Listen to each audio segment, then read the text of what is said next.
Talk the talk, you better walk the walk. First player with 45 points in a playoff game versus the Knicks since Michael Jordan in 1996. When you're in the same sentence as Michael Jordan, that means you had a really awesome game. He had a really awesome game. 50 points, a playoff career high, 8 rebounds, 4 assists.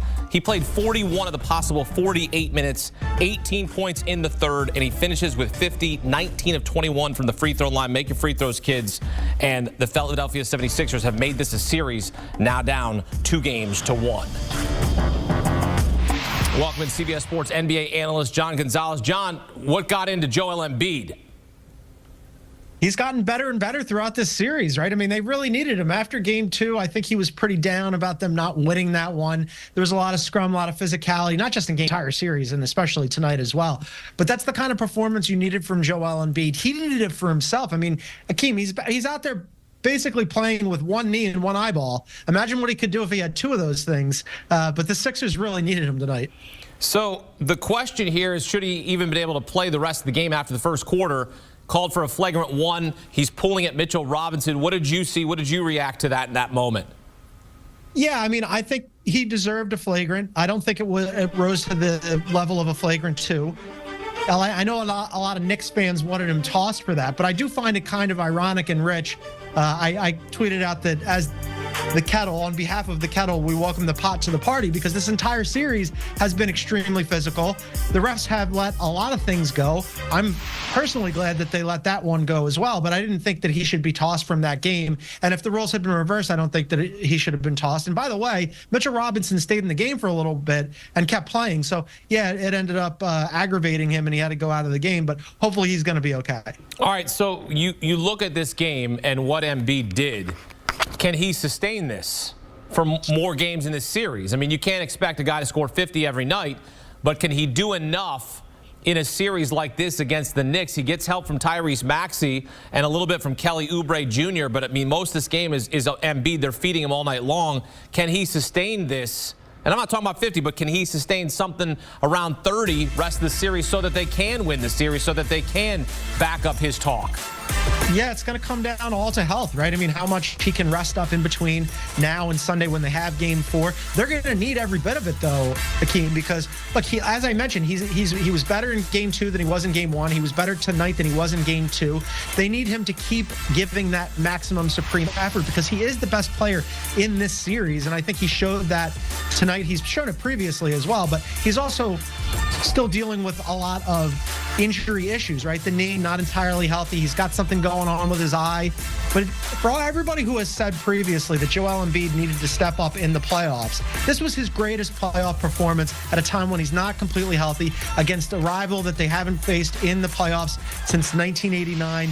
A heated rivalry despite all that. So, yeah, I mean, he's been absolutely unbelievable. And, yeah, if they want to climb back into the series and even it up, they're going to need him to continue to be. The game was won in the third quarter. It was 43-27 was the third quarter score. The deficit there for New York to climb out of was just too great. What did you see in that third quarter as the difference? Going into the half, I thought, man, this feels a little bit like game 2, where the Knicks have a little bit of momentum, and the Knicks have been so amazing closing out games. They did it in the first 2 games of the series against the Sixers, and they did it in that final regular season game against the Bulls team. They really had no business giving them a game, but the Knicks prevailed in overtime. And I thought, oh, man, I wonder how the Sixers are going to react to that. Well, how they reacted was Embiid and Maxey came out and said, not tonight, not game 3, not the first game in Philadelphia. And the 2 of them together, especially Embiid, obviously, but also Tyrese Maxey, really put that team, the Sixers and the series, on their back and said, we're not going to go down 0-3. We absolutely have to have this game. And they came out like gangbusters. And you're right, that was without a doubt the difference, because the Knicks are scrappy, they're aggravating, they frustrate you. Fourth quarter, it looked like the Sixers were going to run away with it, and instead, here come the Knicks. So the Sixers really needed that advantage that they padded in the score column in the third quarter, so that they could close it out and pick up a game and a win here. Make me believe that the 76ers are going to win game 4 and even this up. You're asking a Philadelphian who's been watching Philadelphia sports his entire life to make you believe. You have come to the wrong person, my friend. I will only tell you that I think that the Sixers will compete. It's been a really hard-fought series. These two teams are incredibly evenly matched. I am not going to pull a Joel Embiid or anybody else who guarantees victory for a Philadelphia sports team, but I do think that they'll give maximum effort, and then we'll see how it happens. All right. I was hoping you were going to give me, like, you were cut me a promo there, like a WWE promo. Not. And give me something like, win one for the Gipper or something like that. Joel Embiid. It would be great if they won one for anybody in Philadelphia. That's true. Joel Embiid said we're going to win this series. Well, they got one. They need 3 more to win the series, and they cut into the deficit as Joel Embiid goes for 50. John Gonzalez breaking it down for us here on CBS Sports HQ. A 50-piece for Joel Embiid. That's the 4th most points in a playoff game in 76ers franchise history. The other 3 by a guy named Allen Iverson.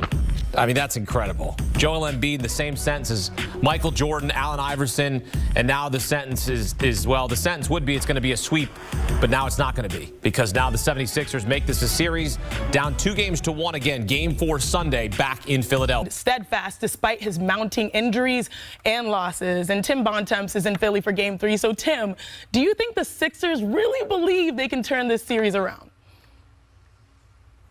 They do. And Joel Embiid, after Game 2, sitting in the locker room, made it very clear, saying multiple times that he guaranteed the Sixers are going to come back and win this series. And Shanae, if you look at the first 2 games of this series, Philly feels pretty good, to use a word that's used a lot here, about the process that they had in those games. Obviously, the first game, they gave up a lot of offensive rebounds. That was a big problem and a big reason why they lost that opening game. But you look at the second game of the series, they dominated most of the game. Jalen Brunson's a combined 16 for 53 from the field. They have really controlled a lot of the game in both of these games, and they feel like they could easily be up 2-0, let alone tied 1-1 if they simply have a better 14 seconds in that final moments of the game in the other night in Game 2. So Sixers overall feel good. They're confident if they stick with what they've been doing, they could get not only a win tonight, but a win on Sunday and send this series back to Madison Square Garden 2-2 for a Game 5 on Tuesday night. Yeah, but you just said it. The Knicks are up 2-0, and it's crazy that it's been over a decade since they've been in that position in a playoff series. They have to be feeling real good, especially considering that they stole Game 2. Now, if you're in your feelings about that, the league report backs it up. But, Tim, how high right now is their confidence? Well, the Knicks today are feeling great. They were at Temple this morning shooting around. Obviously, they've got a few big 5 guys on their team in Dante DiVincenzo, Josh Hart, and Jalen Brunson. Jalen Brunson reminded everybody there that Temple has not made a Final Four, whereas Villanova has a couple banners hanging in this building that those 3 guys won with the Wildcats. And Josh Hart and Dante DiVincenzo both talked about the fact that they don't think they've played their best game yet in this series. They pointed to the fact that Jalen Brunson hasn't hit shots. Josh Hart talked about the fact that they have struggled in transition and had several opportunities to score there that they let get away from them, particularly in Game 2. So even though they're up 2-0 in this series, the Knicks not only feel good about where they're at, they feel like they can even get to another level. And obviously coming down here to Wells Fargo Center, what's going to be a raucous environment tonight as the Sixers honor Tyrese Maxey, the most improved player in the league, before Game 3 tonight. The Knicks know they're going to have to play a little better to win one of these 2 games, take a commanding lead back home, and they feel like they can do that. You know what I love saying? The Nova Knicks strike again. Thanks so much. Thank you for that. Exactly. I know. Joel Embiid, though, he says Philly can win this series, but when you watch him moving around the court on that injured knee, it's wild that he's been able to still average in this series 31 points, 9 rebounds, 6 assists. So, Ramona, how long can he keep doing this? Okay, part of the reason he looks like he's lumbering out there, that he's laboring, is because when he was out with that knee injury, he's not able to train and be in condition the way that he normally is. So he's a little heavy right now and needs to get that conditioning back. That's why he had to play all 7 games. He also has a gigantic brace on, okay? So when you watch him, that's tough to walk with, that's tough to run with. I think he's playing his way back into shape. The longer they play, the better shape he's going to get in. And when he says things, you know Joel. Yeah. Okay? When he didn't just say we can win. He said we're going to win this series.